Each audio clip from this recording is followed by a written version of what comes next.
Good morning students. How are you? Hope you all are doing great. हाँ जी बेटा, ਆਪਾਂ ਇਸ ਤੋਂ ਪਹਿਲਾਂ ਤੁਹਾਡੀ ਹਿਸਟਰੀ ਦੇ ਤਿੰਨੋਂ ਚੈਪਟਰਸ ਦੇ MCQs ਵਿਦ ਐਕਸਪਲੇਨੇਸ਼ਨ ਕਰ ਚੁੱਕੇ ਹਾਂ। ਜੇ ਤੁਸੀਂ ਉਹ ਵੀਡੀਓ ਲੈਸਨ ਨਹੀਂ ਦੇਖੇ ਤਾਂ ਤੁਸੀਂ ਹਿਸਟਰੀ ਦੀ ਪਲੇਲਿਸਟ ਦੇ ਵਿੱਚ ਜਾਓ ਤੇ ਉੱਥੋਂ ਤੁਸੀਂ ਆਪਣੇ ਤਿੰਨੋਂ ਚੈਪਟਰਸ ਦੇ MCQs ਦੇਖ ਸਕਦੇ ਹੋ। ਤੇ ਅੱਜ ਆਪਾਂ ਸਟਾਰਟ ਕਰ ਰਹੇ ਹਾਂ economics lesson number 1 basic concepts ਮੁੱਢਲੀਆਂ ਧਾਰਨਾਵਾਂ।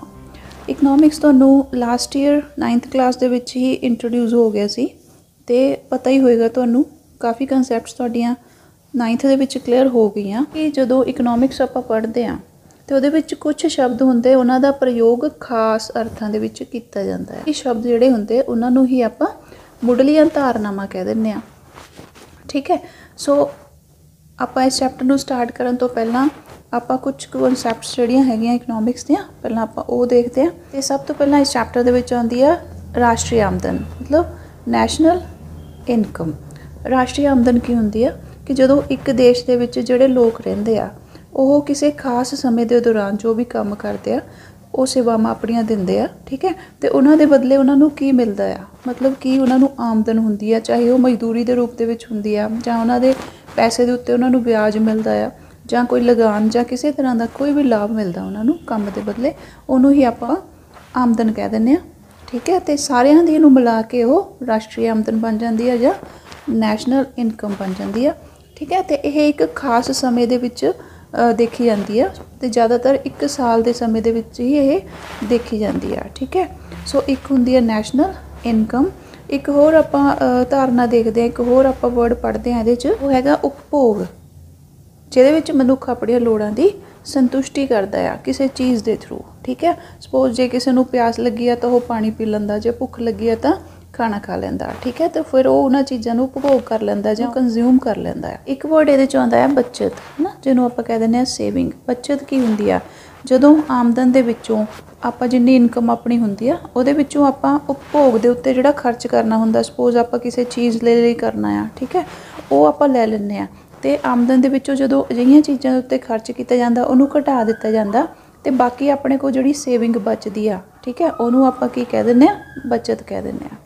ਠੀਕ ਹੈ, ਤੇ ਬੱਚਤ ਆਮਦਨ ਤੇ ਉਪਭੋਗ ਦੇ ਖਰਚ ਦੇ ਅੰਤਰ ਨੂੰ ਹੀ ਕਹਿੰਦੇ ਆਪਾਂ। ਠੀਕ ਹੈ, ਬੱਚਤ ਬਰਾਬਰ ਕੀ ਹੁੰਦੀ ਆ, ਆਮਦਨ ਮਾਈਨਸ ਉਪਭੋਗ। ਠੀਕ ਹੈ, ਇੱਕ ਹੋਰ ਵਰਡ ਆਉਂਦਾ ਇਹਦੇ 'ਚ ਨਿਵੇਸ਼। ਨਿਵੇਸ਼ ਦਾ ਮਤਲਬ ਇਨਵੈਸਟਮੈਂਟ, ਹੈ ਨਾ। 1 ਸਾਲ ਦੇ ਦੌਰਾਨ ਜਿਹੜੀ ਆਮਦਨ ਦੇ ਵਿੱਚੋਂ ਜੋ ਵੀ ਉਪਭੋਗ ਤੇ ਖਰਚ ਸਪੋਜ਼ ਆਪਾਂ ਨਹੀਂ ਕਰਦੇ, ਠੀਕ ਹੈ, ਕਿਸੇ ਵੀ ਚੀਜ਼ਾਂ ਦੇ ਉੱਤੇ ਆਪਾਂ ਉਹਨੂੰ ਖਰਚ ਨਹੀਂ ਕਰਦੇ ਤੇ ਉਹਨੂੰ ਆਪਾਂ ਬਚਾ ਲੈਂਦੇ ਹਾਂ।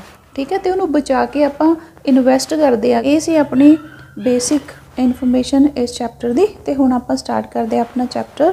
ਕੁਐਸਚਨ ਨੰਬਰ 1, ਰਾਸ਼ਟਰੀ ਆਮਦਨ ਕਿਸੇ ਦੇਸ਼ ਦੇ ਆਮ ਨਿਵਾਸੀਆਂ ਦੀ ਡੈਸ਼ ਸਮੇਂ ਦੀ ਆਮਦਨ ਹੁੰਦੀ ਹੈ।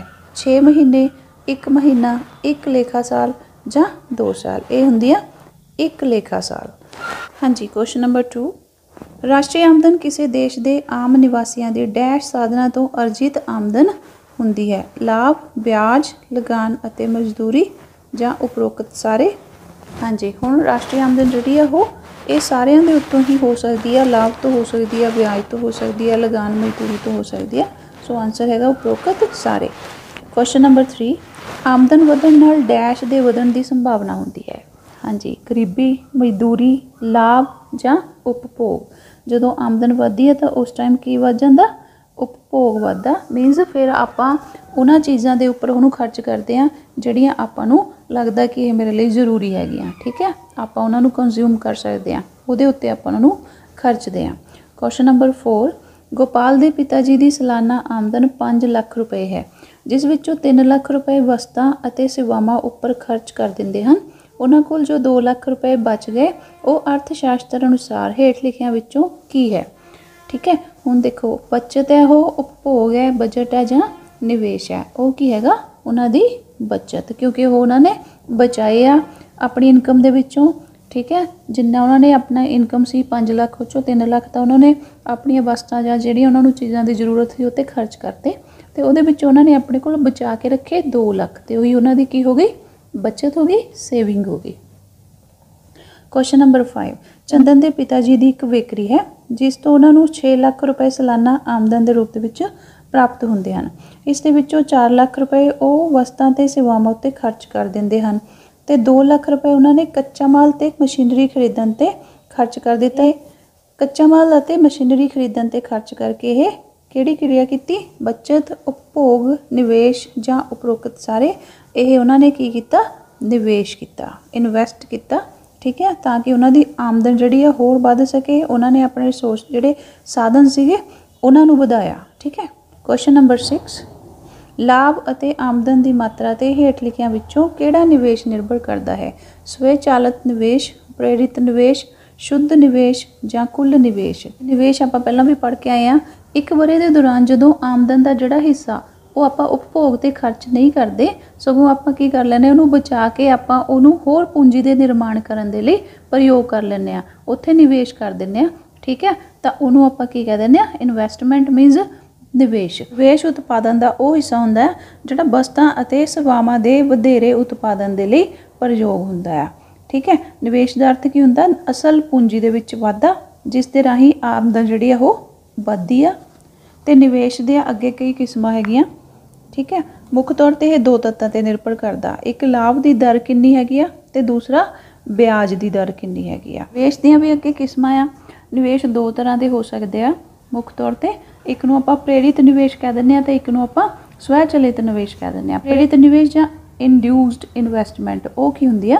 प्रेरित निवेश वो हुंदी आ जो आमदन ਅਤੇ लाभ की मात्रा ते निर्भर करती है। ठीक है, भी तुहाडी आमदन कितनी आ ਜਾਂ ਤੁਹਾਡਾ ਲਾਭ ਕਿੰਨਾ ਆ, ਇਹ ਡਿਪੈਂਡ ਉਹਦੇ ਤੇ ਕਰਦਾ। ਤੇ ਆਮਦਨ ਜਦੋਂ ਵੱਧਦੀ ਆ ਜਾਂ ਲਾਭ ਜਦੋਂ ਵੱਧਦਾ ਆ, ਉਹਦੀ ਸੰਭਾਵਨਾ ਜਦੋਂ ਵੱਧਦੀ ਆ ਤੇ ਨਾਲ ਹੀ ਇਹ ਵੀ ਵੱਧਦਾ ਆ। ਸੋ ਇਹਨੂੰ ਆਪਾਂ ਕਹਿ ਦਿੰਦੇ ਆਮਦਨ ਤੇ ਲਾਭ ਜਦੋਂ ਵੱਧਦਾ ਉਹਦੀ ਸੰਭਾਵਨਾ ਨਾਲੇ ਵੱਧਦਾ, ਤੇ ਇਹਨੂੰ ਆਪਾਂ ਕਹਿ ਦਿੰਦੇ ਆ ਪ੍ਰੇਰਿਤ ਨਿਵੇਸ਼। ਸੋ ਆਨਸਰ ਵੀ ਕੀ ਹੈਗਾ? ਪ੍ਰੇਰਿਤ ਨਿਵੇਸ਼। क्वेश्चन नंबर 7, गुलशन ਦੇ ਕੋਲ 3 ਏਕੜ ਜ਼ਮੀਨ ਹੈ। ਉਸ ਜ਼ਮੀਨ ਦੇ ਉੱਤੇ 4 ਵਿਅਕਤੀ ਵਧੀਆ ਢੰਗ ਨਾਲ ਖੇਤੀ ਕਰ ਸਕਦੇ ਹਨ, पर गुलशन के परिवार के 8 मैंबर इस जमीन के उत्ते खेती कर रहे हैं।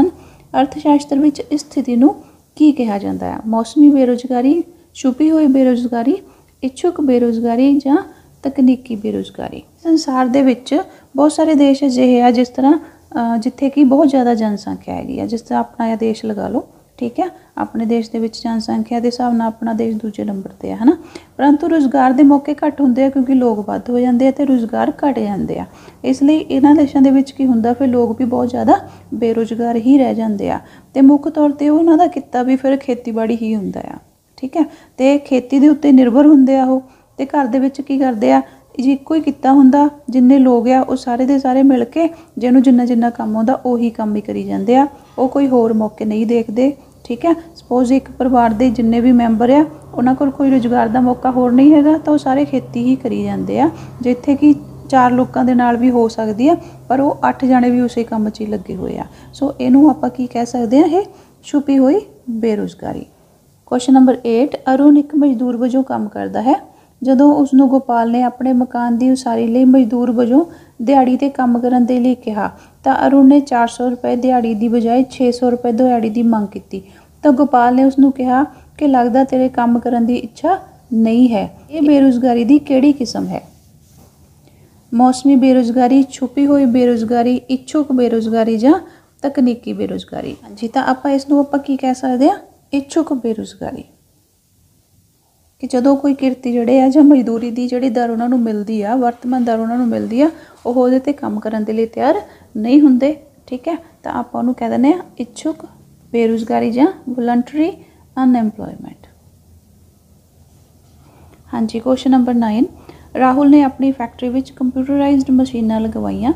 उसकी फैक्ट्री के कुछ मजदूर कंप्यूटर की जानकारी ना होने कारण बेरोज़गार हो गए हैं। ये किहड़ी किस्म की बेरोज़गारी है? मौसमी बेरोज़गारी, छुपी हुई बेरोज़गारी, इच्छुक बेरोज़गारी जां तकनीकी बेरोज़गारी। ये की हैगी आ? तकनीकी बेरोज़गारी, क्योंकि जिहड़ी ये बेरोज़गारी आ वो तकनीक दे विच होण वाले परिवर्तनां कारण होई आ ते जिहड़े मजदूर आ उन्हां नूं नवीआं मशीनां चलाउणीआं नहीं आउंदियां। ठीक है, जिहदे करके वो काम छड्ड दिंदे आ ते इस नूं आपां तकनीकी बेरोज़गारी कह देंगे। सो ये सी तुहाडा चैप्टर इकनॉमिक्स का जो कि तुहाडे बाई मंथली सिलेबस दे विच है, अप्रैल मई सिलेबस दे विच है। इनू तुसीं चंगी तरह रिवाइज़ कर लो तो नैक्सट वीडियोज़ दे विच आपां ये टॉपिक करांगे। Okay students, thanks for watching, all the very best, bye bye.